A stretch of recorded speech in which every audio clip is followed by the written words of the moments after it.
It's time for Recipe of the Day. This is the corn casserole that I have been telling you about. I am so excited that it's finally up on the site. This is scalloped corn.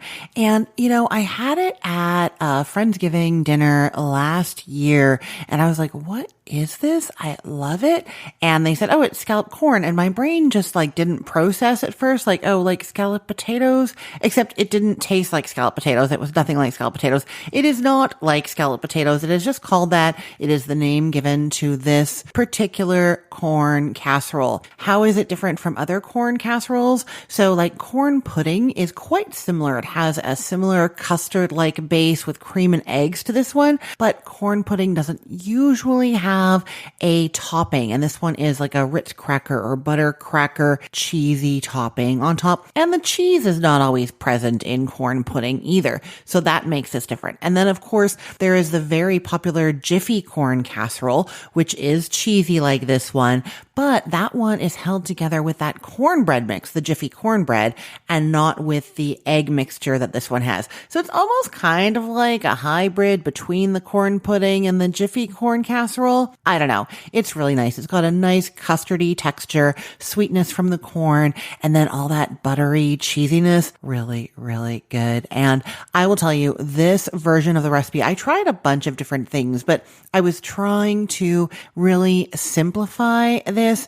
And what I realized was that recipe after recipe had you puree some of the corn with some cream, and then separately you're beating together some eggs and adding some other ingredients to that. And so what I did was actually do that whole part in the blender or food processor. So you're just really, really doing this so quickly. You're not going to believe how easy this is. Okay, you're going to start with a 32-ounce bag of frozen corn. Here's another thing I love about this. It's not like using 3/4 of the bag of frozen corn and then you've got this little bag tied together with a twist tie in your freezer or something. It's using the whole bag. I always like to try and do that whenever I can when I'm developing recipes, use the entire quantity of something so that it's just easy and convenient and you're not buying something and then using just part of it, So that 32 ounces of frozen corn is equivalent to about 6 cups. So if you wanted to use something else, you can. In particular, if you wanted to use canned corn, it's usually in 15-ounce cans. And once you drain them,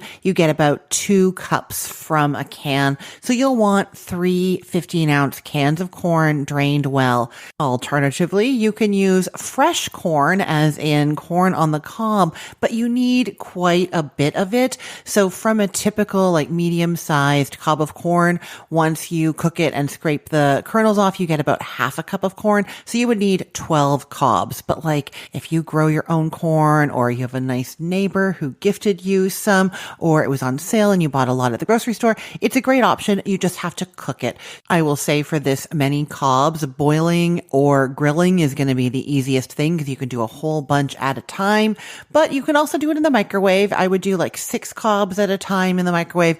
And then of course the air fryer, you can use the air fryer for corn on the cob, except you can only fit as many as will fit into your air fryer. I will link to all of those methods for how to cook corn, and then you can choose which one works best for you. And of course, if you're using the fresh corn on the cob, you need to let that cool down until you can handle it and then scrape all those kernels off. If you haven't seen the trick using a bundt pan for cutting the kernels off of corn, I urge you to Google for it or YouTube or whatever. I don't have a video of it, but I've seen it and I love it. You take a bundt pan and you sort of hold the cob vertically touching or resting on the middle of the bundt pan, and then use your knife to cut down, and the kernels all get caught in the cake pan part of the bundt pan. Okay, so that is the corn covered. You're going to preheat your oven to 350 degrees Fahrenheit and lightly grease a 9 by 13-inch baking dish. Then to that baking dish, you're adding 4 cups of the corn, not all of it, just 4 cups of it, 1 cup of crushed butter crackers. Those are Ritz crackers. You need 2 cups of them total, and that's going to be about 35. So you're using half of them here. And then 1 cup of shredded cheese. I've used Monterey Jack, but anything that melts and tastes good is going to be good. You could do cheddar. You could do one of those Tex-Mex or Mexican mixes. Shredded mozzarella would work great. So it's 1 cup of the cheese, and then you toss that together in that baking dish. That was the 4 cups of corn, 1 cup crushed crackers, and 1 cup of cheese, and then set that aside.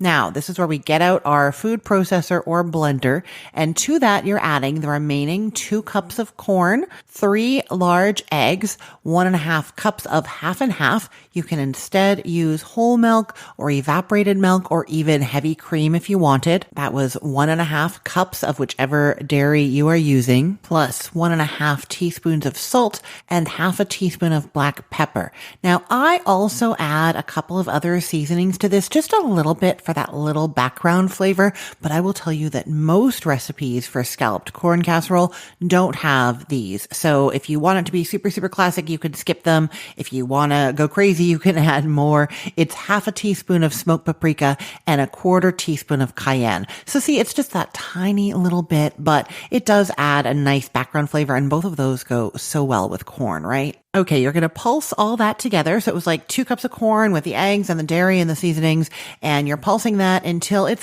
fairly smooth. There's always going to be little bits of corn that haven't been like liquefied, but that is fine. You just want it to be a very like homogeneous kind of mixture. And then you pour that over the corn and cracker and cheese mixture that you have in your baking dish, and then give it a little stir just to combine. And then that goes into your 350-degree oven just until the edges are set and the middle is still like liquidy. And that is because we're trying to have a nice soft texture in this. We don't want it overcooked. You know what? I'm just going to stop for a second and say that you do end up with a tiny bit of a texture that could be reminiscent of like a soft scrambled egg to this dish.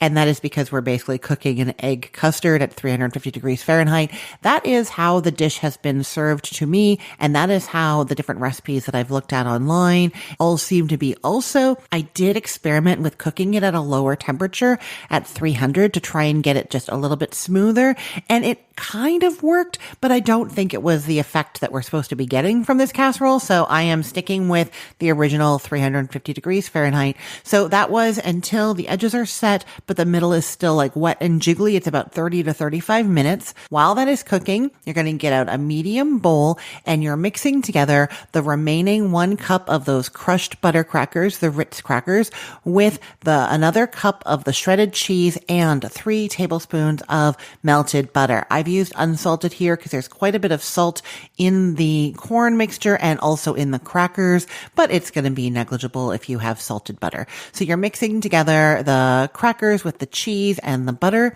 and then after the casserole is at that set on the edges but jiggly in the middle, you take it out of the oven and you top it evenly with this cracker mixture and then put it back into the oven just until a knife inserted in the middle makes a nice clean cut and the casserole is well browned on top. It's going to be about 15 to 20 minutes more. And that is it. This delicious old-fashioned, creamy, cheesy, browned and sizzling scalloped corn casserole. I've been dying to tell you about it. Now I got to. I cannot wait for you to try it. I will put the link to the recipe in the show notes for this podcast episode, or you can head to cookthestory.com/ROTD and get it there. Everything there is arranged by date, so it's helpful to know that today is October 20th of 2024.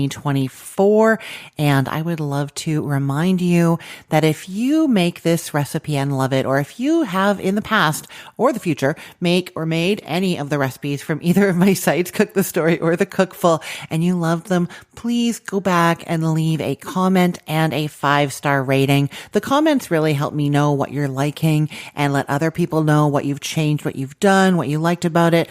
And then the 5-star rating really helps grow my business. Those show up, you know this, when you search for recipes on Google and you see the little 5 stars and how many people rated them. And sometimes that can sway you to go and click and see. I want those to be honest, of course, but I want people to know that you're loving the recipe because that is going to bring them to me, to my site, to the podcast, and help me and my team grow this business and keep bringing you more delicious recipes. Thank you to those of you who've already been doing it. I know you're out there. I see it all the time and I love it. And if you haven't, what are you waiting for? Go and do the 5-star rating and comment. Thank you so much. I'm Christine Pittman from cookthestory.com, thecookful.com, the all-new chicken cookbook. And from this podcast, Recipe of the Day, I hope you have a great day. Let's get cooking.